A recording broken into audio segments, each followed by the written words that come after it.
ಆತ್ಮೀಯ ವೀಕ್ಷಕರೇ, ಆರೋಗ್ಯ ಟ್ಯೂಟೋರಿಯಲ್ ಡಿಜಿಟಲ್ ಕ್ಲಾಸಸ್ ಯೂಟ್ಯೂಬ್ ಚಾನೆಲ್ಗೆ ತಮಗೆಲ್ಲರಿಗೂ ಸ್ವಾಗತ. ಇಂದು ನಾವು ಮಾನವನ ರಕ್ತದ ಬಗ್ಗೆ ಪಾಠವನ್ನು ಮಾಡ್ತಾ ಇದ್ದೇವೆ. ಅದರ ರಕ್ತದ ಗ್ರೂಪ್ ಯಾವುದು, ಯಾರು ಯಾರಿಗೆ ರಕ್ತವನ್ನು ಡೊನೇಟ್ ಮಾಡಬಹುದು, ಯೂನಿವರ್ಸಲ್ ರಕ್ತದ ಗ್ರೂಪ್ ಯಾವುದು ಅಂತ ಹೇಳಿ ಡಿಟೇಲ್ಸ್ ಆಗಿ ಈ ವಿಡಿಯೋದಲ್ಲಿ ನಾವು ತಿಳ್ಕೊತಾ ಇದ್ದೇವೆ. ಅದ್ರ ಜೊತೆಗೆ ನಾವು ಪ್ರಾಕ್ಟಿಕಲ್ ಅನ್ನ ಮಾಡ್ತಾ ಇದ್ದೇವೆ. ರಕ್ತದ ಗ್ರೂಪ್ ಅನ್ನ ಚೆಕ್ ಮಾಡುವ ಮುಖಾಂತರ ಪ್ರಾಕ್ಟಿಕಲ್ ಅನ್ನು ಮಾಡ್ತಾ ಇದ್ದೇವೆ. ಅದಕ್ಕಿಂತ ಮುಂಚೆ ನಮ್ಮ ಚಾನೆಲ್ ಅನ್ನ ಯಾರು ಸಬ್ಸ್ಕ್ರೈಬ್ ಮಾಡಿದ್ರು ಸಬ್ಸ್ಕ್ರೈಬ್ ಮಾಡಿ, ಶೇರ್ ಮಾಡಿ, ಲೈಕ್ ಮಾಡಿ ಅಂತ ಹೇಳ್ತಾ ಈ ಪಾಠವನ್ನ ನೋಡೋಣ. ಮೊದಲಿಗೆ ರಕ್ತದಲ್ಲಿ ಏನೇನು ಇರ್ತದೆ ಅನ್ನೋದನ್ನು ನೋಡೋಣ. ರಕ್ತವು ಸಂಯೋಜಕ ಅಂಶವಾಗಿದ್ದು ದೇಹಕ್ಕೆ ಬೇಕಾಗುವ ಉಪಯುಕ್ತವಾಗುವ ವಸ್ತುಗಳನ್ನ ಒಂದೊಂದು ಅಣುಗಳಿಗೆ ಏನ್ ಮಾಡ್ತದ ಅಂತಂದ್ರೆ ಚಲನೆಯನ್ನ ಮಾಡ್ತದ. ಆಹಾರವನ್ನ ಒಂದೊಂದು ಕೋಶಗಳಿಗೆ ಕೋಶಗಳು ಪ್ರತಿಯೊಂದು ಜೀವಕೋಶಗಳಿಗೆ ಏನ್ ಮಾಡ್ತದ ಅಂದ್ರೆ ಬೇಕಾದಂತ ಆಹಾರವನ್ನ ಆಕ್ಸಿಜನ್ ಅನ್ನ ಸಪ್ಲೈ ಮಾಡ್ತದೆ. ಇಲ್ಲಿ ರಕ್ತವು ಸಂಯೋಜಕ ಅಂಶವಾಗಿದ್ದು ದೇಹಕ್ಕೆ ಬೇಕಾದ ಉಪಯುಕ್ತ ವಸ್ತುಗಳಾದ ಆಮ್ಲಜನಕ, ಗ್ಲೂಕೋಸ್ ಅನ್ನು ದೇಹದ ವಿವಿಧ ಭಾಗಕ್ಕೆ ಸರಬರಾಜು ಮಾಡುವುದು. ದ್ರವ ಮಾಧ್ಯಮವಾಗಿದ್ದು ಇದೊಂದು ಲಿಕ್ವಿಡ್ ಟೈಪ್ ಇರ್ತದ. ರಕ್ತವನ್ನು ನೋಡಿಲ್ಲ ಅಂದ್ರು ದ್ರವ ರೂಪದಲ್ಲಿ ಇರ್ತದ. ಅದು ಗ್ಲೂಕೋಸ್ ಅನ್ನ ಸಪ್ಲೈ ಮಾಡ್ತದ, ಪ್ರತಿಯೊಂದು ಕೋಶಗಳಿಗೆ ಆಹಾರವನ್ನ ಸಪ್ಲೈ ಮಾಡ್ತದ, ದ್ರವ ರೂಪದಲ್ಲಿ ಇರ್ತದ. ಎರಡನೇ ಪಾಯಿಂಟ್ ಏನಂದ್ರೆ ರಕ್ತವು ದೇಹದ ವಿವಿಧ ಭಾಗದಿಂದ ಅನುಪಯುಕ್ತ ವಸ್ತುಗಳಾದ ಇಂಗಾಲದ ಡೈಆಕ್ಸೈಡ್ ಮತ್ತು ಕಶ್ಮಲವನ್ನ ವಿಸರ್ಜನೆಯನ್ನು ಮಾಡ್ತದ, ಹೊರಗಡೆನ ಹಾಕ್ತದ. ಬೇಡವಾದಂತ ವಸ್ತುಗಳನ್ನ ಹೊರಗಡೆ ಹಾಕ್ತದ, ಕಶ್ಮಲವಾದಂತ ವಸ್ತುಗಳನ್ನ ಹೊರಗಡೆ ಹಾಕ್ತದ. ರಕ್ತದ ಸಹಾಯದಿಂದ ಗ್ಲೂಕೋಸ್ ಆಕ್ಸಿಜನ್ ಮತ್ತು ಗ್ಲೂಕೋಸ್ ಅನ್ನ ಕಳಿಸ್ತದ ಮತ್ತು ಕಾರ್ಬನ್ ಡೈಆಕ್ಸೈಡ್ ಅನ್ನ ಹೊರಗೆ ಹಾಕ್ತದ. ಈ ರಕ್ತದ ಮುಖಾಂತರನೇ ಇರ್ತದೆ. ನಮ್ಗೆ ಬೇಕಾದಂತ ಒಂದು ಸೆಲ್ಲಿನಲ್ಲಿ ಕಾರ್ಬನ್ ಡೈಆಕ್ಸೈಡ್ ಅನ್ನ ಅದು ತಗೊಂಡು ವಾಪಸ್ ತಂದು ಶ್ವಾಸಕೋಶಕ್ಕೆ ತಂದು ಕೊಡ್ತದ. ಅಲ್ಲಿಂದ ಆಕ್ಸಿಜನ್ ಅನ್ನ ಮತ್ತೆ ಸೆಲ್ಲಿನ ಒಯ್ತದ. ಇದು ಅರ್ಥ ಆಗ್ತದಲ್ಲ. ಇದು ಇಲ್ಲಿ ಮೂಗಿನ ಸಹಾಯದಿಂದ ನಾವು ಗಾಳಿಯನ್ನ ತಗೋತೇವೆ. ಅದು ಎಲ್ಲಿ ಹೋಗ್ತದ? ಶ್ವಾಸಕೋಶಕ್ಕೆ ಹೋಗ್ತದೆ. ಶ್ವಾಸಕೋಶದಾಗ ಏನ್ ಮಾಡ್ತಾ ರಕ್ತ ಬರ್ತದ, ಬಂದಿ ಅಲ್ಲಿದ್ದಂತ ಆಕ್ಸಿಜನ್ ಅನ್ನ ತಗೊಂಡೋಗಿ ಪ್ರತಿಯೊಂದು ಸೆಲ್ಗಳಿಗೆ ಹೋಗಿ ಟ್ರಾನ್ಸ್ಫರ್ ಅನ್ನ ಮಾಡ್ತದೆ. ಮತ್ತೆ ಅಲ್ಲಿದ್ದಂತ ಕಾರ್ಬನ್ ಡೈಆಕ್ಸೈಡ್ ಅನ್ನ ವಾಪಸ್ ತಗೊಂಡು ಶ್ವಾಸಕೋಶಕ್ಕೆ ಕಳಿಸ್ತದ. ಆ ಶ್ವಾಸಕೋಶ ಏನ್ ಮಾಡ್ತದ, ಮೂಗಿನ ಮುಖಾಂತರ ಹೊರಗಡೆ ಕಾರ್ಬನ್ ಡೈಆಕ್ಸೈಡ್ ಅನ್ನ ಹೊರಗಾಗ್ತದೆ. ವಯಸ್ಕ ಮಾನವನ ದೇಹದಲ್ಲಿ ರಕ್ತವು 5.6 ಅಂತ ಹೇಳ್ಬೇಕು. 5.6 ಲೀಟರ್. ಒಂದು ವಯಸ್ಸಾಗಿದೆ ಅಂತ ತಿಳ್ಕೊರು. ವಯಸ್ಸಂತ ಪೂರ ಮುದುಕಲ್ಲ. ಈಗ ನಾವರೆಲ್ಲ 18 ವಯಸ್ಸಾದ ನಂತರ ವಯಸ್ಕರು ಅಂತ ಕರಿತೇವೆ. 18 ವಯಸ್ಸಾಗ್ಯದ ಒಂದು ಸದೃಢ ಮನುಷ್ಯ ಅಂತಂದ್ರ ಅವ್ನಲ್ಲಿ 5.6 ಲೀಟರ್ ಅಂತ ಹೇಳ್ಬೇಕಿದು. 5.6 ಲೀಟರ್ ಮಾನವನ ದೇಹದಲ್ಲಿ ರಕ್ತವನ್ನ ಇರ್ತದ. ಅವನಿಗೆ ಒಂದು ಮಷಿನ್ ಹಾಕಂದ್ರ ಅಷ್ಟು ರಕ್ತವನ್ನ ಬರ್ತದ ಅಂತ ತಿಳ್ಕೊಳ್ಳಿ. 75 ಮಿಲಿಲೀಟರ್ ಕೆಜಿ ಪ್ರತಿ ಕೆಜಿಗೆ ಇರ್ತದ. 1 ಕೆಜಿ ನಂದು ವೇಟ್ ಅದ ಅಂತ ತಿಳ್ಕೊರಿ. 1 ಕೆಜಿ ವೇಟ್ ಅಂತಂದ್ರ 1 ಕೆಜಿ 85 ಮಿಲಿಲೀಟರ್ ml ಅಂತ ಹೇಳಿ ಇರ್ತದೆ. 85 ಮಿಲಿಲೀಟರ್. ನಾನು 60 ಕೆಜಿ ಅಂತ ತಿಳ್ಕೊರಿ. 60 into 85 ಗುಣಾಕಾರ ಮಾಡಬೇಕು. ಒಂದ್ ಕಡೆ ಸಾಮಾನ್ಯವಾಗಿ 5.6 ಲೀಟರ್ ಇರ್ತದ ಅಥವಾ 85 ಮಿಲಿಲೀಟರ್ ಪರ್ ಕೆಜಿ. ಪ್ರತಿಯೊಂದು ಕೆಜಿಗೆ ಅಷ್ಟು ರಕ್ತವನ್ನ ಇರ್ತದ. ಮಾನವನ ದೇಹದ ತೂಕದ 8% 8% ಏನಿರ್ತದ ರಕ್ತವನ್ನ ಇರ್ತದ. ಸಪೋಸ್ ನಾನು 100 ಕಿಲೋ ಇದೀನಿ ಅಂತ ತಿಳ್ಕೊರಿ. ನನಗೆ 8% ಏನಿರ್ತದ ರಕ್ತವಾಗಿರ್ತದ. 100 ಕೆಜಿ ಇದ್ರ 8 ಕೆಜಿ ಏನಿರ್ತದ ಮನುಷ್ಯನಲ್ಲಿ ರಕ್ತವನ್ನ ಇರ್ತದ. ಗೊತ್ತಾಗುತ್ತದೇನು? ಮಾನವನ ದೇಹದ ತೂಕದ 8% ರಕ್ತವಿರುತ್ತದೆ. ರಕ್ತದ pH ಮೌಲ್ಯ 7.4. ಇವೆಲ್ಲ ಸ್ಪರ್ಧಾತ್ಮಕ ಪರೀಕ್ಷೆಯಲ್ಲಿ ಕೇಳುವಂತ ಪ್ರಶ್ನೆಗಳವ. ಸ್ವಲ್ಪ ನೆನಪಿಟ್ಕೋಬೇಕು.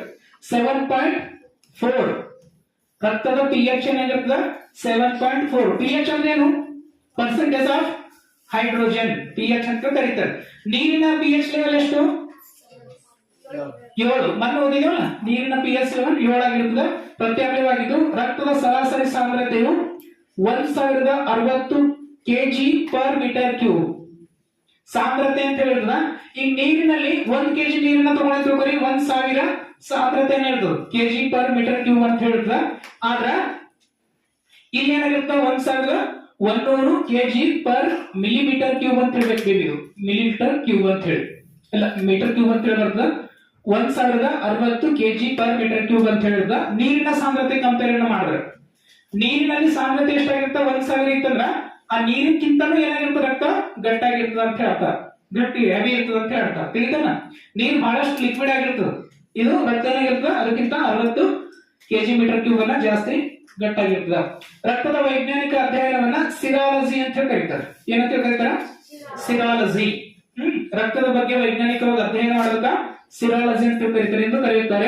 ಅಧ್ಯಯನ ತಜ್ಞರನ್ನ ಸಿರಾಲಜಿಸ್ಟ್ ಅವ್ರಿಗೆ ಏನಂತ ಕರೀತಾರ? ಸಿರಾಲಜಿಸ್ಟ್. ಗಣಿತನ ಓದು ಅಂತ ತಿಳ್ಕೊರಿ, ಮ್ಯಾಥಮೆಟಿಕ್ಸ್ ಅಂತ ಹೇಳಿ ಕರಿತೇವೆ. ಗಣಿತನ ಅದ್ರ ಬಗ್ಗೆ ಏನಾದ್ರು ತತ್ವವನ್ನ ಮಾಡಿದ್ರೆ ಮ್ಯಾಥಮೆಟಿಷಿಯನ್ ಅಂತ ಹೇಳಿ ಕರೀತಾರೆ. ಶ್ರೀರಾಮಾನುಜಾಚಾರ್ಯನು ಮ್ಯಾಥಮೆಟಿಷಿಯನ್, ಗಣಿತ ಬಗ್ಗೆ ವಿದ್ವಾಂಸ, ಗಣಿತ ವಿದ್ವಾಂಸ ಅಂತ ಕರಿತೇವೆ, ಮ್ಯಾಥಮೆಟಿಷಿಯನ್ ಅಂತ ಕರಿತೇವೆ. ಹಂಗ ಸಿರಾಲಜಿಸ್ಟ್ ಅಂತ ಹೇಳಿ ಯಾರಿಗೆ ಕರೀತಾರ? ರಕ್ತದ ಬಗ್ಗೆ ಅಧ್ಯಯನ ಮಾಡೋ ತಜ್ಞರಿಗೆ ಅಂತ ಕರೀತಾರ, ಸಿರಾಲಜಿಸ್ಟ್ ಅಂತ ಕರೀತಾರ. ಸೈಕಾಲಜಿಸ್ಟ್ ಅಂತ ಕರೀತಾರ. ಸೈಕಾಲಜಿಸ್ಟ್ ಯಾರಿಗೆ? ಮನಃಶಾಸ್ತ್ರವನ್ನ, ಮನದ ಬಗ್ಗೆ, ಇದು ಯಾರು ಬುದ್ಧಿಮಂದವನ್ನು ಇರ್ತಾರೆ ಅನ್ನೋದ್ರ ಬಗ್ಗೆ, ಮನದ ಬಗ್ಗೆ ಮಾತನ್ನ ತಿಳಿಯೋರಿಗೆ ಅಂತ ಕರೀತಾರ, ಸೈಕಾಲಜಿಸ್ಟ್ ಅಂತ ಕರೀತಾರ.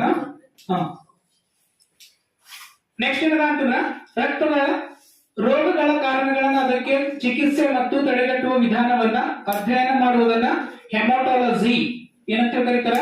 ಹೆಮಾಟಾಲಜಿ. ಇವು ಮೂರು ವರ್ಡ್ಸ್ ಬಹಳ ಇಂಪಾರ್ಟೆಂಟ್. ಸಿರಾಲಜಿಸ್ಟ್, ಸಿರಾಲಜಿ, ಹೆಮಾಟಾಲಜಿ. ಎದ್ರ ಬಗ್ಗೆ? ರಕ್ತದ ಬಗ್ಗೆ. ರಕ್ತ ಕೆಟ್ಟ ಹೋಗ್ಯದ, ರಕ್ತವನ್ನ ಒಳ್ಳೆಯದನ ಕೆಟ್ಟದನ ಅಂತ ಹೇಳಿ ಅದ್ರ ಬಗ್ಗೆ ಅಧ್ಯಯನ ಮಾಡೋದಕ್ಕೆ ಏನಂತ ಕರೀತಾರ? ಹೆಮಾಟಾಲಜಿ ಅಂತ ಕರೀತಾರ.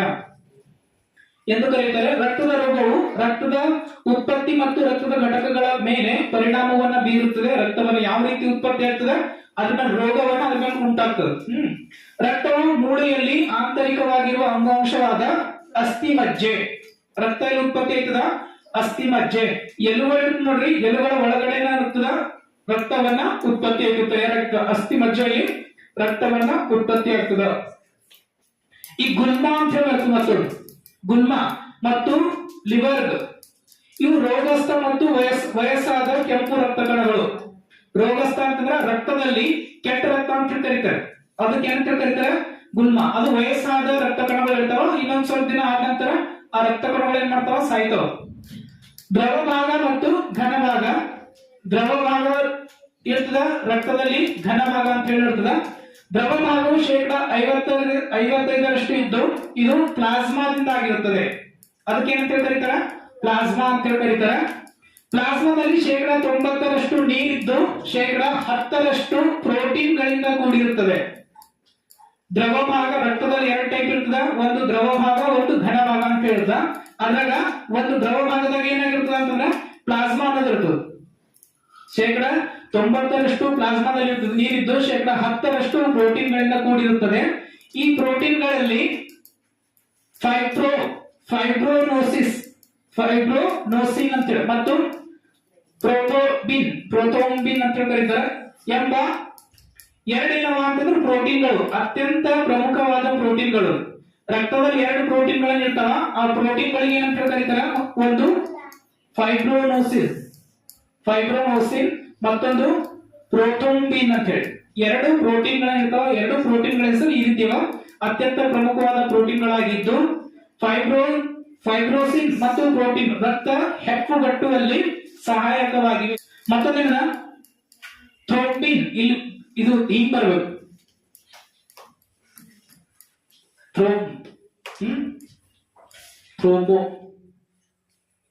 ಥ್ರೋಂಬೋಬಿನ್ ಅಂತ ಬರ್ತದ, ಅದು ಟೈಪಿಂಗ್ ಮತ್ತು ಮಿಸ್ಟೇಕ್. ರಕ್ತ ಹೆಪ್ಪುಗಟ್ಟುವಿಕೆಗೆ ಪ್ರಚೋದಿಸುತ್ತದೆ. ರಕ್ತವನ್ನ ಹೆಪ್ಪುಗಟ್ಟುವಾಗ ಏನಾಯ್ತದ?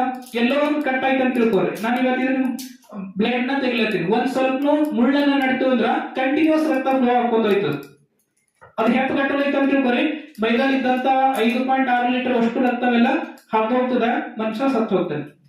ಅದೇನ್ ಮಾಡ್ದ? ಈ ಗಾಡಿ ಜೊತೆ ರಿಯಾಕ್ಷನ್ ಆಗಿ ಕೆಲವೇ ಸೆಕೆಂಡ್ಗಳಲ್ಲಿ, ಕೆಲವೇ ನಿಮಿಷಗಳಲ್ಲಿ ಹೆಪ್ಪುಗಟ್ಟಿ ಅದು ಹೋಲ್ ಏನ್ ಮಾಡ್ತದೆ? ಬಂದ್ ಮಾಡ್ತದೆ. ರಕ್ತವನ್ನ ಸುರಿಯೋದನ್ನ ಬಂದ್ ಮಾಡ್ತದೆ. ರಕ್ತವನ್ನ ಹೆಪ್ಪುಗಟ್ಟಲು ಈ ಪ್ರೋಟೀನ್ಗಳನ್ನ ಹೆಲ್ಪ್ ಮಾಡ್ತವ. ರಕ್ತದ ಘನ ಭಾಗ, ಈಗ ಏನ್ ಮಾಡಿದೆವು? ದ್ರವ ಭಾಗವನ್ನು ನೋಡಿದೆವು.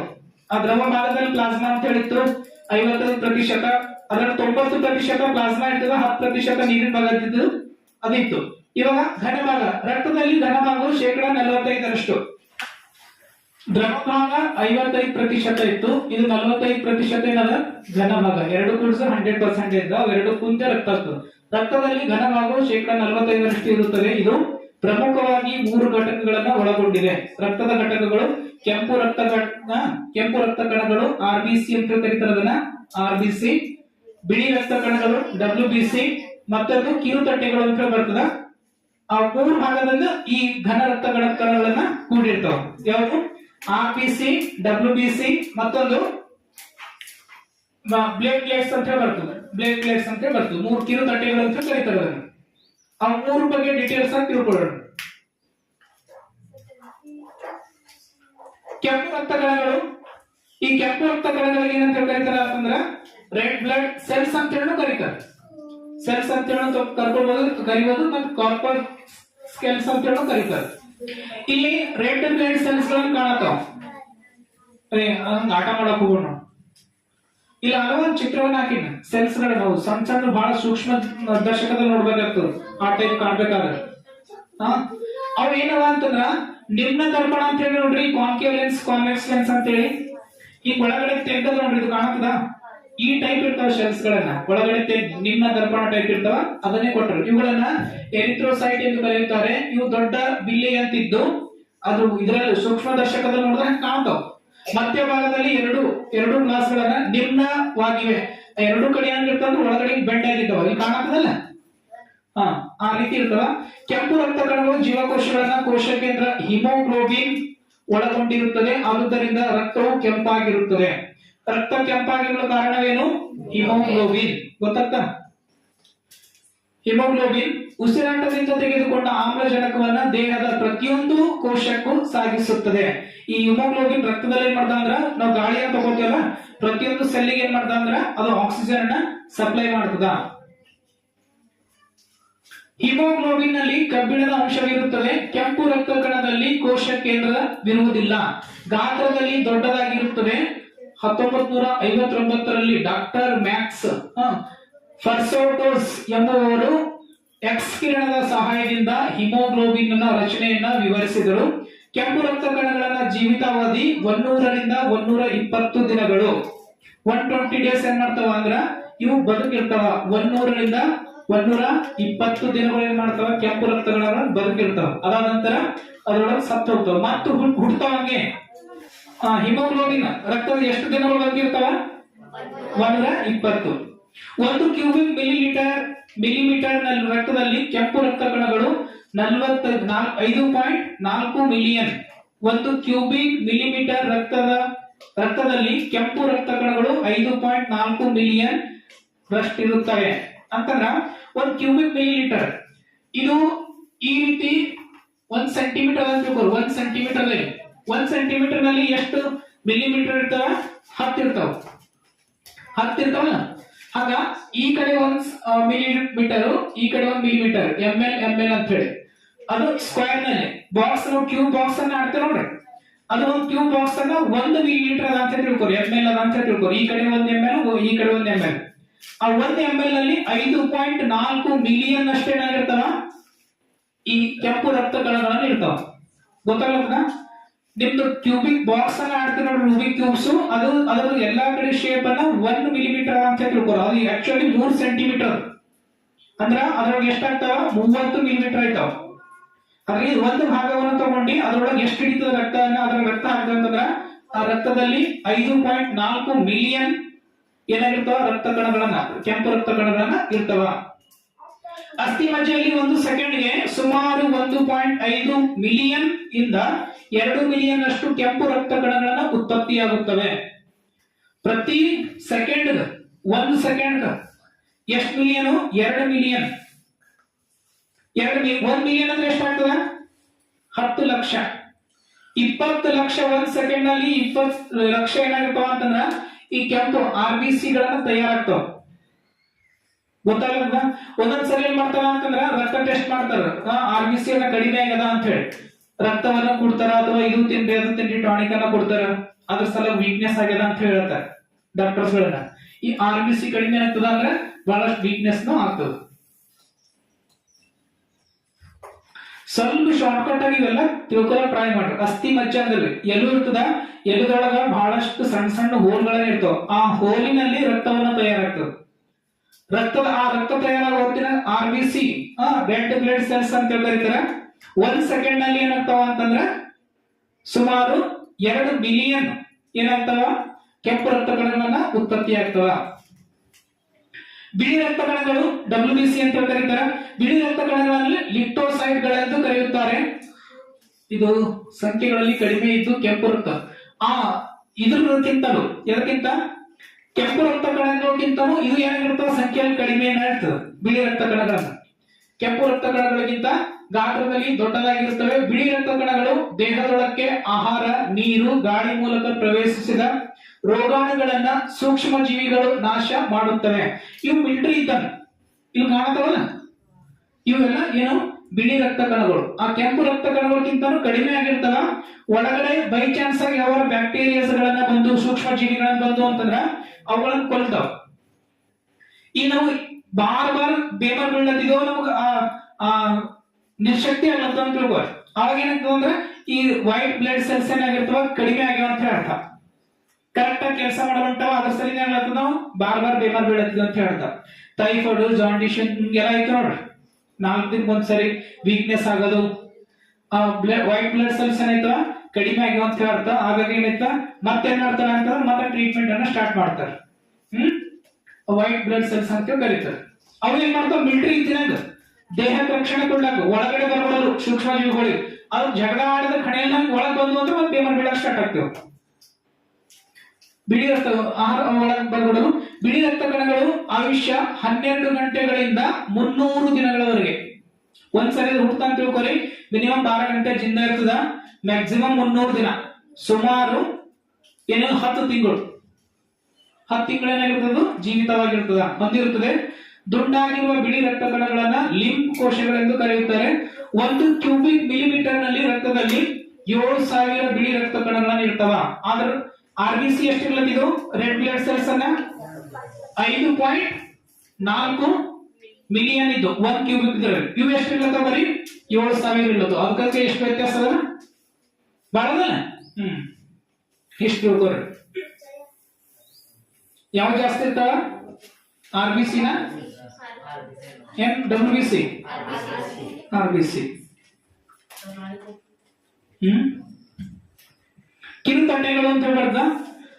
ರಕ್ತದ ಕಿರುತಟ್ಟೆಗಳು ರಕ್ತದ ಘನಭಾಗದಲ್ಲಿ ಇರುತ್ತವೆ. ಇವುಗಳನ್ನ ಥ್ರೋಂಬೋಸೈಟ್ ಗಳೆಂದು ಕರೆಯುತ್ತಾರೆ. ಇವುಗಳಲ್ಲಿ ಜೀವಿತಾವಧಿಯು 5 ರಿಂದ 9 ದಿನಗಳಾಗಿರುತ್ತವೆ. ಕಿರುತಟ್ಟೆಗಳು ಸಣ್ಣ ಕೋಶಗಳನ್ನು ಹೊಂದಿದ್ದು ಕೋಶದಲ್ಲಿ ಕೋಶ ಕೇಂದ್ರವಿರುವುದಿಲ್ಲ, ಆದರೆ ಡಿಎನ್ಎ ಇರುತ್ತದೆ. ರಕ್ತದಲ್ಲಿ ಏನಿರ್ತದ ಡಿಎನ್ಎ ಅನ್ನೋದು ಇರ್ತದ. ಅದ್ರ ರಕ್ತದ ಮುಖಾಂತರನು ಡಿಎನ್ಎ ನ ಫೈಂಡ್ ಔಟ್ ಮಾಡಬಹುದು. ಕಿರುತಟ್ಟೆಗಳು ಅಸ್ಥಿಮಜ್ಜೆಯಲ್ಲಿ ಉತ್ಪತ್ತಿಯಾಗುತ್ತವೆ. ವಯಸ್ಸಾದ ಕಿರುತಟ್ಟೆಗಳನ್ನ ಗುಲ್ಮವನ್ನು ಹಾಗೂ ಯಕೃತದಲ್ಲಿ ಕಪ್ಪರ್ ಕೋಶಗಳನ್ನ ನಾಶಪಡಿಸುತ್ತದೆ. ಆದುದರಿಂದ ಗುಲ್ಮವನ್ನು ರಕ್ತದ ಸ್ಮಶಾನ ಎಂದು ಕರೆಯುತ್ತಾರೆ. ರಕ್ತ ಹೆಪ್ಪುಗಟ್ಟಲು ಕಿರುತಟ್ಟೆಗಳು ಸಹಾಯಕಾರಿಯಾಗಿವೆ. ಕಿರುತಟ್ಟೆಗಳು ಇಲ್ಲಿ ಕಾಣುತ್ತ ನೋಡ್ರಿ. ಈಗಾಗಲೇ ನೀವು ರೆಡ್ ಬ್ಲಡ್ ಸೆಲ್ಸ್ ಅನ್ನು ನೋಡಿರಿ. ಇವೆಲ್ಲ ಏನು ರೆಡ್ ಆರ್ಬಿಸಿ ಅವ. ಅದ್ರ ಜೊತೆ ವೈಟ್ ಕಾಣತಾವ ಡಬ್ಲ್ಯೂಬಿಸಿ. ಇವೆರಡು ನಡುವಂತ ವೈರಸ್ ಇದೆ ನೋಡ್ರಿ. ಇದ್ರ ವೈರಸ್ ಕೋವಿಡ್ ವೈರಸ್ ಇದ್ರ ಕಾಣತದ. ಇವುಗಳಿಗೆ ಏನಂತ ಕರೀತಾರ ಅಂತಂದ್ರೆ ಕಿರುತಟ್ಟೆಗಳು. ಗೊತ್ತಾಗ ಅದು ಬ್ಲಡ್ ಪ್ಲೇಟ್ಲೆಟ್ಸ್ ಅಂತ ಕರೀತಾರೆ. ಕಿರುತಟ್ಟೆಗಳು ಅಂತ ಕರೀತಾರೆ. ಈ ಕಿರುತಟ್ಟೆಗಳು ಏನ್ ಮಾಡ್ತಾವ ಅಂದ್ರೆ ರಕ್ತವನ್ನು ಹೆಪ್ಪುಗಟ್ಟಲು ಸಹಾಯ ಮಾಡ್ತಾವ. ಅದಕ್ಕೆ ಗಾಳಿ ಆಗುತ್ತೆ ಅಂತ ತಿಳ್ಕೊಂಡ್ರೆ ರಕ್ತದನ್ನ ಹೊರಗೆ ಬರ್ಬಿಡೋದು. ಈಗ ಇಲ್ಲಿ 3 ಎಟ್ ಎ ಟೈಮ್ ನೋಡಿದಾಗ ಇವು ರೆಡ್ ಬ್ಲಡ್ ಸೆಲ್ಸ್ ಅನ್ನ ಕಾಣ್ತಾವ, ವೈಟ್ ಬ್ಲಡ್ ಸೆಲ್ಸ್ ಅನ್ನ ಕಾಣ್ತಾವ, ಕಿರುತಟ್ಟೆಗಳನ್ನ ಇಲ್ಲಿ ಕಾಣ್ತವೆ. ಐಡೆಂಟಿಫೈ ಮಾಡಬಹುದಲ್ಲ. ರೆಡ್ ಕಲರ್ ಕಾಣೋದು ಆರ್ಬಿಸಿ, ವೈಟ್ ಕಲರ್ ಕಾಣ್ತಾ ಇದ್ದಿದ್ದು ಡಬ್ಲ್ಯೂಬಿಸಿ ಮತ್ತು ಕಿರುತಟ್ಟೆಗಳನ್ನ. ನೆಕ್ಸ್ಟ್ ರಕ್ತ ಹೆಪ್ಪುಗಟ್ಟುವಿಕೆ, ಬ್ಲಡ್ ಕೋಟಿಂಗ್ ಅಂತ ಕರೀತಾರ. ನಿಮಗೆ ಗಾಯವಾದಾಗ ಎಲ್ಲರೂ ಹತ್ತು ತಿಳ್ಕೊರಿ. ಆಗೇನಾಗ್ತದೆ ರಕ್ತನಾಳದ ಮೂಲಕ ರಕ್ತ ಹೊರಗಡೆ ಹರಿಯುತ್ತದೆ. ಇದನ್ನ ಬ್ಲೀಡಿಂಗ್ ಎನ್ನುತ್ತೇವೆ. ರಕ್ತ ಬರೋದಕ್ಕೆ ಏನಂತ ಕರೀತಾರ ಬ್ಲೀಡಿಂಗ್ ಎನ್ನುತ್ತೇವೆ. ಇಂತಹ ಸಂದರ್ಭದಲ್ಲಿ ರಕ್ತ ಪ್ಲಾಸ್ಮಾದಲ್ಲಿರುವ ಪ್ರೋಥೋಂಬಿನ್ ಅಥವಾ ಪ್ರೋಟೀನ್ ಈ ವಸ್ತು ರಕ್ತ ಹೆಪ್ಪುಗಟ್ಟಲು ಪ್ರೇರೇಪಿಸುತ್ತವೆ. ಆ ಪ್ರೋಟೀನ್ಗಳು ಏನ್ ಮಾಡ್ತಾವ ರಕ್ತವನ್ನು ಹೆಪ್ಪುಗಟ್ಟಲು ಪ್ರೇರೇಪಿಸುತ್ತವೆ. ಒಂದು ರಕ್ತದಲ್ಲಿ ಸುಮಾರು 2.5 ಲಕ್ಷದಿಂದ 5 ಲಕ್ಷ ಕಿರುತಟ್ಟೆಗಳನ್ನು ಇರುತ್ತವೆ. 1 ಕ್ಯೂಬಿಕ್ ಬೇಕಿಲ್ಲ ಅಂತ ಏನ್ ಬೇಕಿದು 1 ಕ್ಯೂಬಿಕ್ ನಲ್ಲಿ 1 ಕ್ಯೂಬಿಕ್ ಮಿಲಿಮೀಟರ್ ನಲ್ಲಿ ಏನಾಗಿರುತ್ತೆ ಅಂತಂದ್ರೆ ಸುಮಾರು 2.5 ರಿಂದ 5 ಲಕ್ಷ ಕಿರುತಟ್ಟೆಗಳನ್ನ ಇರ್ತಾವ. ರಕ್ತದ ಗುಂಪುಗಳು ಈಗಾಗಲೇ ನಿಮಗೆ ಗೊತ್ತದ. ರಕ್ತದ ಗುಂಪುಗಳನ್ನ ಎ ಬಿ ಓ ಮೇನ್ 4 ಇರ್ತಾವ. ಅದಕ್ಕೆ ಬಿಟ್ಟು A positive, A negative, B positive, B negative, A B positive, A B negative, O positive, O negative ಅನ್ನೋದು ಈ ರೀತಿ ಗುಂಪುಗಳನ್ನಾಗಿರ್ತವೆ. ರಕ್ತದ ಗುಂಪುಗಳನ್ನು ಜೀವನದ ಪರ್ಯಂತ ಶಾಶ್ವತವಾಗಿರುತ್ತವೆ. ಒಂದ್ಸರಿ ನಮ್ಮ ರಕ್ತದ ಗುಂಪು ಯಾವ್ದು ಇರ್ತದೆ ನೋಡ್ರಿ, ಅದು ಲೈಫ್ ಟೈಮ್ ಅದೇ ಇರ್ತದೆ. ರಕ್ತದ ಗುಂಪನ್ನ ಒಟ್ಟು ಚೇಂಜ್ ಆಗಲ್ಲ. ಇವತ್ತು ನಾವು ಚೆಕ್ ಮಾಡ್ಕೊಂಡಿದ್ದೇವೆ ಬ್ಲಡ್ ಗ್ರೂಪ್ ಅನ್ನ ಬಿ ಪಾಸಿಟಿವ್ ಅಂತ ಹೇಳಿ ಬಂದ, ನಾಳೆಗೆ ಮತ್ತೆ ಚೇಂಜ್ ಆಗಲ್ಲ, ಒಂದ್ 10 ವರ್ಷದಿಂದ ಚೇಂಜ್ ಆಗಲ್ಲ. ಅದು ಯಾವಾಗ ಚೇಂಜ್ ಆಗ್ತದ ಅಂತಂದ್ರ ಆ ಟೆಸ್ಟ್ ಮಾಡೋ ಹೊತ್ತಿನ ಏನಾದ್ರು ತಪ್ಪಾಗ ಮಾತ್ರ ಚೇಂಜಸ್ ಆಯ್ತದ, ಇಲ್ಲಾಂದ್ರೆ ಚೇಂಜಸ್ ಆಗಲ್ಲ. ರಕ್ತದ ಗ್ರೂಪ್ ಅನ್ನ ಫಿಕ್ಸ್ ಆಗಿರ್ತದ, ಕರೆಕ್ಟ್ ಆಗಿ ಚೆಕ್ ಮಾಡಿದ್ರೆ ಫಿಕ್ಸ್ ಆಗಿರ್ತದ. ಇವಾಗ ರಕ್ತವನ್ನ ಯಾವ ರೀತಿ ಚೆಕ್ ಮಾಡ್ಬೇಕನ್ನೋದ ಇಲ್ಲಿ ನಿಮ್ಗೆ ಗೊತ್ತಾಗ್ತದೆ ಅಂತ ನಿಮ್ಗೆ ತಿಳಿತದ, ಇಲ್ಲಾಂದ್ರೆ ತಿಳಿದ ಬಟ್ಟೆ. ಇಲ್ಲಿ ಇದಕ್ಕ ಪಿಪಿಟಿ ಅಂತ ಕರೀತಾರೆ, ಅದು ರಕ್ತವನ್ನು ಒಡೆದೋಗ್ಯಾರ, ಆ ಆಂಟಿಜನ್ ಅನ್ನ ಹಾಕಿದ್ದಾರೆ. Antigen A, antigen B, antigen D, 3 ಏನಾಗಿರ್ತಾವ ಅಂದ್ರೆ ಆಂಟಿಜನ್ಸ್ ಗಳನ್ನ ಇರ್ತಾವ. ಇದು ಕಂಟ್ರೋಲ್ ಇದಕ್ಕೇನು ಸಂಬಂಧಪಟ್ಟಿದ್ದಿಲ್ಲ, ಇವು 3 ತಿಳ್ಕೊಳ್ಳೋಕೆ ಟ್ರೈ ಮಾಡ್ರಿ.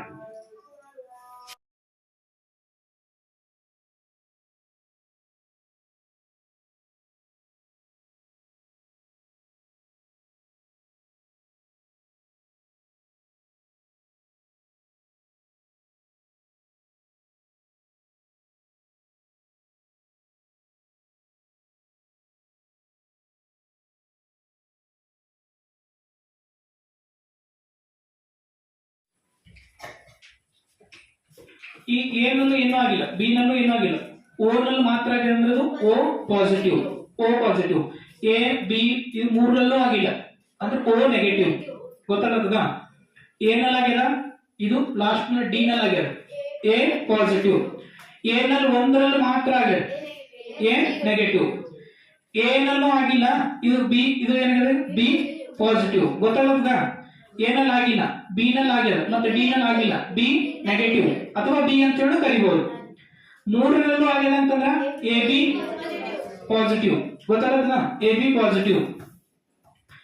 ಇಲ್ಲಿ 3ರಲ್ಲೂ ಆಗ್ಯದ ಅಂದ್ರೆ ಎ ಬಿ ಪಾಸಿಟಿವ್. ಇವ್ 4ರಲ್ಲೂ ಆದಂತಂದ್ರೆ ನಾಟ್ ವೆಲಿಡ್, ಇದಕ್ಕೆ ಏನು ಸಂಬಂಧಪಟ್ಟಿದ್ದಿಲ್ಲ, ಬಟ್ ಇಲ್ಲಿ ತನಕ ಗೊತ್ತಿಲ್ಲ. 2 ಆಗ್ಯದ ಎ ಬಿ ಪಾಸಿಟಿವ್, 3 ಎಲ್ಲ ಆಗ್ಯದ ಎ ಬಿ ಪಾಸಿಟಿವ್, ಬರೀ 2 ಆಗ್ಯದ ಎ ಬಿ ನೆಗೆಟಿವ್. ಬರೀ ಬಿ ಒಂದೇ ಆಗ್ಯದ ಬಿ ನೆಗೆಟಿವ್. ಗೊತ್ತಾಗತ್ತಲ್ಲ? ತಿಳಿದಿದ್ದು ಅರ್ಥ ಆಗ್ಯದ? ಯಾರಿಗ ಅರ್ಥ ಆಗಿಲ್ಲ ಇಲ್ಲೇ ಕೇಳ್ರಿ, ಇಲ್ಲ ಅಂತಂದ್ರ ಹೊಟ್ಟೆ ತಿಳಿಯಲ್ಲ. ನೋಡ್ರಿ, A B D, A B D 3ರಲ್ಲೂ ಏನು ರಿಯಾಕ್ಷನ್ ಅನ್ನ ಆಗಿಲ್ಲ. ಆಗಿಲ್ಲ ಅಂತಂದ್ರೆ ಇದು ಎ ಬಿ ನೆಗೆಟಿವ್ ಇಲ್ಲ. 3ರಲ್ಲೂ ಆಗಿ 3ರಲ್ಲೂ ಆಗ್ಯದ ಅಂತಂದ್ರ A B positive, A B positive. ಗೊತ್ತಾಗದ? ಎ ನಲ್ಲಿ ಮಾತ್ರ ಆಗ್ಯದ, ಬಿ ನಲ್ಲಿ ಏನೂ ಆಗಿಲ್ಲ, ಮತ್ತೆ ಇಲ್ಲಿ ಡಿ ನಲ್ಲಿ ಆಗ್ಯದ antigen D, A positive. A B ನಲ್ಲಿ ಮಾತ್ರ ಆಗ್ಯದ, ಡಿ ನಲ್ಲಿ ಏನೂ ಆಗಿಲ್ಲ, ಎ ಬಿ ನೆಗೆಟಿವ್. ಗೊತ್ತಾಯ್ತಾ? ಒಬ್ಬೊಬ್ಬರಿಗೆ ಕೇಳ್ತೀನಿ, ಇವಾಗ ಹೇಳ್ತೀರಿ. ಬರೀ ಇದರಲ್ಲಿ ಚೇಂಜಸ್ ಅನ್ನ ಆಗ್ಯದ, ಓ ಪಾಸಿಟಿವ್. ಗೊತ್ತಾಗತ್ತಲ್ಲ? ಬಹಳ ಈಸಿ ಇರ್ತದೆ ಇದು. ಎ ನಲ್ಲಿ ಆಗ್ಯದ, ಡಿ ನಲ್ಲಿ ಆಗ್ಯದ, ಎ ಪಾಸಿಟಿವ್ ನೆಗೆಟಿವ್. ಗೊತ್ತಾಗತ್ತದ? ಇದು ಬಿ ಪಾಸಿಟಿವ್. ಎ ಅಂತ ಹೇಳ್ದ, ಬಿ ಅಂತ ಹೇಳ್ದ, ಡಿ ಅಂತ ಹೇಳ್ದ. ಇಲ್ಲಿ ನಾವು ಆಂಟಿಜನ್ ಸಿರಪ್ ಅನ್ನ ಹಾಕ್ತಿದ್ರಲ್ಲಿ ರಕ್ತದ ಮೇಲೆ ಹಾಕಿದಾಗ ಅದು ರಿಯಾಕ್ಟ್ ಆಗಿ ಹಿಂಗ ಅದು ಪಿಪಿಟಿ ಅಂತ ಹೇಳಾಯ್ತು, ಪ್ರಿಸಿಪಿಟೇಟೆಡ್ ಅಂತ ಹೇಳಾಯ್ತು. ಅಂದ್ರೆ ಮೊಸರಾಗಿನ ಹಾಕ್ದ ಹೊಡೆದಾಗ್ತದ. ಅದಕ್ಕ ಎ ನಲ್ಲಿ ಹೊಡೆದಾಕ್ಯದ, ಬಿ ನಲ್ಲಿ ಹೊಡೆದಾಕಿಲ್ಲ, ಡಿ ನಲ್ಲಿ ಹೊಡೆದಾಕಿಲ್ಲ ಅಂತಂದ್ರ ಇದು ಎ ನೆಗೆಟಿವ್ ಅಥವಾ ಎ ಅಂತ ಹೇಳಿ ಕರಿಬಹುದು. ಎ ನಲ್ಲೂ ಹೊಡೆದಾಕ್ಯದ, ಬಿ ನಲ್ಲೂ ಹೊಡೆದಾಕ್ಯದ ಅಂತಂದ್ರ ಎ ಬಿ ನೆಗೆಟಿವ್. ಎ ನಲ್ಲಿ ಹೊಡೆದಾಕಿಲ್ಲ, ಬಿ ನಲ್ಲಿ ಹೊಡೆದಾಕಿದ, ಬರೀ ಡಿ ನಲ್ಲಿ ಏನು ಮಾಡಿಲ್ಲ ಅಂತಂದ್ರ ಬಿ ನೆಗೆಟಿವ್. ಈ ಎ ಬಿ ನೆಗೆಟಿವ್ ಇದ್ರಲ್ಲೂ ಆಗಿಲ್ಲ, ಇದ್ರಲ್ಲೂ ಆಗಿಲ್ಲ ಅಂತಂದ್ರ ಬಿ ನೆಗೆಟಿವ್. ಸರಿನಾ? ಬಿ ನಲ್ಲಿ ಆಗ್ಯದ, ಡಿ ನಲ್ಲಿ ಆಗ್ಯದ ಅಂತಂದ್ರ ಬಿ ಪಾಸಿಟಿವ್. ಗೊತ್ತಾಯ್ತಲ್ಲ? ಅರ್ಥ ಆಗಲ್ಲ ಎಲ್ಲರಿಗೆ?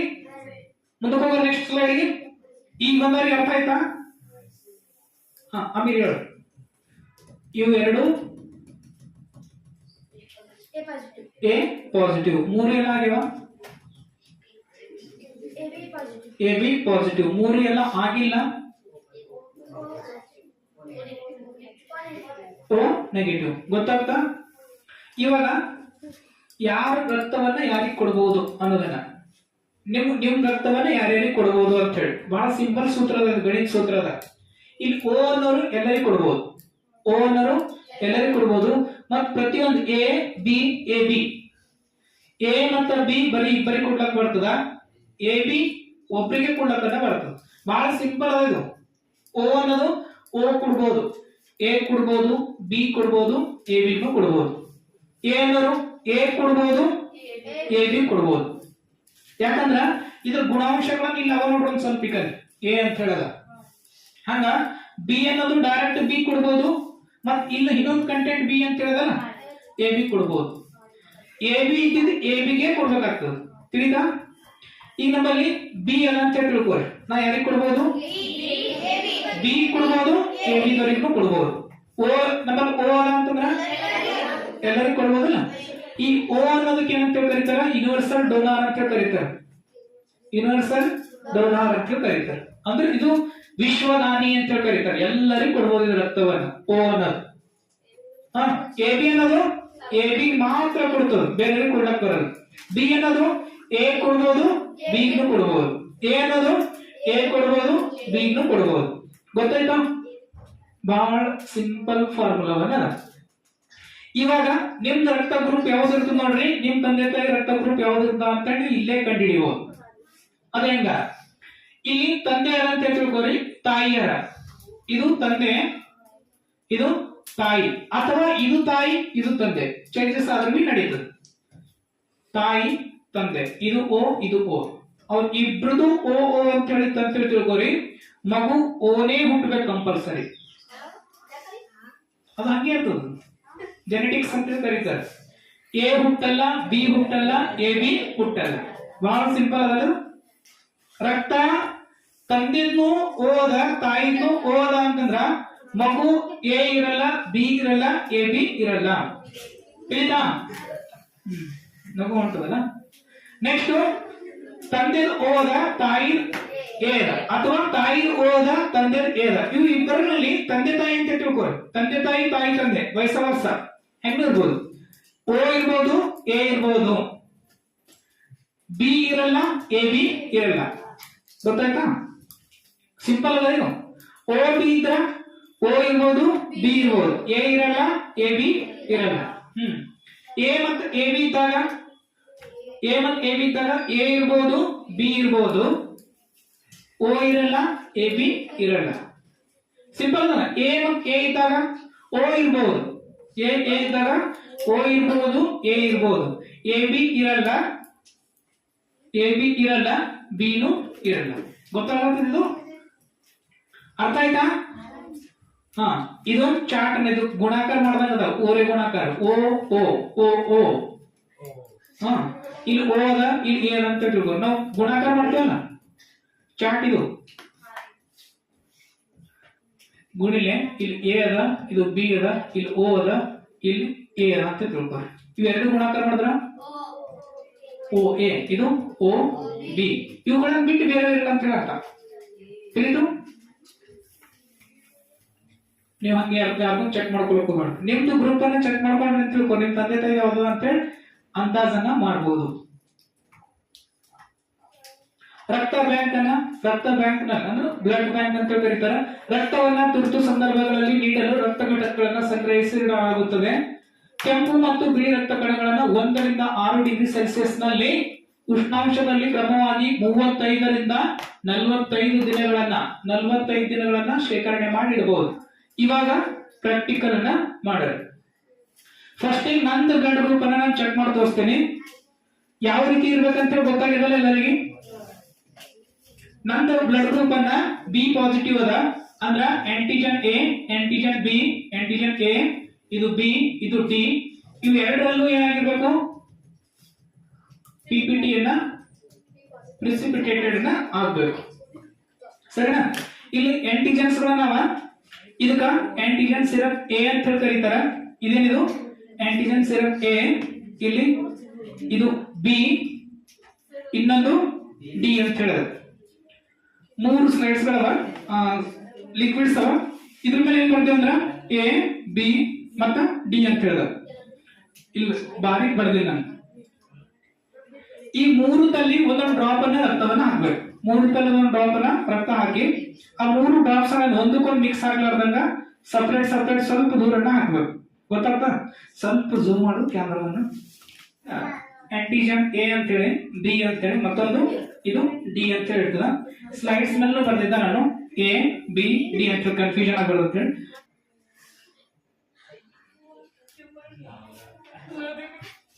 ಇದಕ್ಕೆ ಸ್ವಲ್ಪ ಜೂಮ್ ಮಾಡು. 1 ಡ್ರಾಪ್, 2 ಡ್ರಾಪ್ಸ್, ಇಲ್ಲಿ 3 ಡ್ರಾಪ್ಸ್ ಅನ್ನ ಹಾಕ್ಬೇಕು.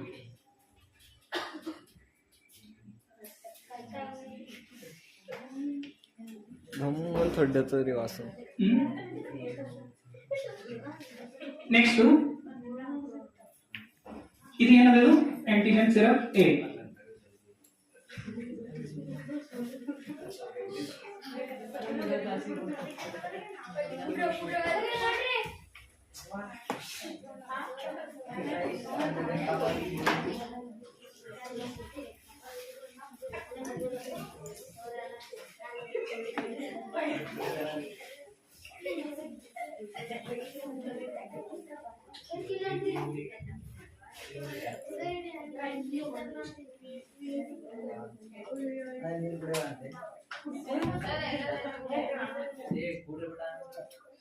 ಕಾಣುತ್ತದ?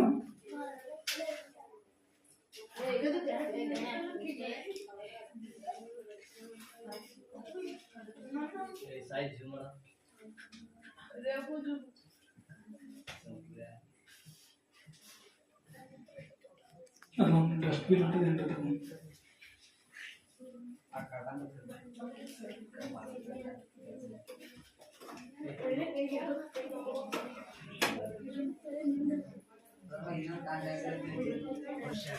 ಇವಾಗ ಇಲ್ಲಿ ನೋಡ್ರಿ, ಇಲ್ಲಿ ಸ್ವಲ್ಪ ಇದು ಮಿಕ್ಸ್ ಆಯ್ತು. ಇಲ್ಲಿ ಬಿ ನಲ್ಲೂ ಕೋಟಿಂಗ್ ಆಗ್ಯದ, ಇಲ್ಲಿ ಇದ್ರಲ್ಲೂ ಡಿ ನಲ್ಲೂ ಸ್ವಲ್ಪ ಕೋಟಿಂಗ್ ಅನ್ನ ಆಗ್ಯದ, ಎ ನಲ್ಲಿ ಹೊಟ್ಟೆ ಆಗಿಲ್ಲ. ಕಾಣುತ್ತದಲ್ಲ ಸ್ವಲ್ಪ? ಇದು ಮಿಕ್ಸ್ ಆಯ್ತು. ಈಗ ಈ ಬಿ ನಲ್ಲಿ ಹೊಡೆದೋಗ್ಯದ, ಡಿ ನಲ್ಲಿ ರಕ್ತವನ್ನು ಸ್ವಲ್ಪ ಕಡಿಮೆ ಆಗ್ಯದ, ಈ ಇದ್ರಲ್ಲೂ ಇದಾಗ್ಯದ. ಹಾಗಾಗಿ ಇದು ನಮ್ಗೆ ರಕ್ತ ಬ್ಲಡ್ ಗ್ರೂಪ್ ಯಾವುದು? B positive. ಸರಿನಾ? ನೋಡ್ರಿ, ಈಗ ಅದು ಬಂದ್ ಮಾಡಬೇಕು ಸರ್. ಊಟ ವೇಸ್ಟ್ ಮಾಡ್ತೀವಿ ಮತ್ತೆ ಹಾಕೈತಾನೋ. ಈಗ ರಾತ್ರಿ ಊಟ ಮಾಡೋತೇನೆ ಸ್ವಲ್ಪ ನಯಿಸ್ತದ ಸ್ವಲ್ಪ. ಏನದು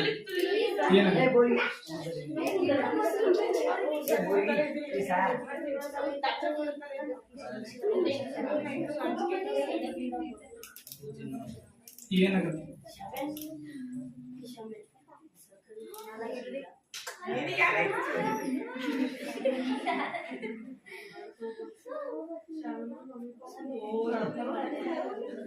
ಎಷ್ಟು ಬೇಕಾದಷ್ಟು ತಗೋರಿ ಸರ್, ನಾವು ರಕ್ತ ಬಹಳ.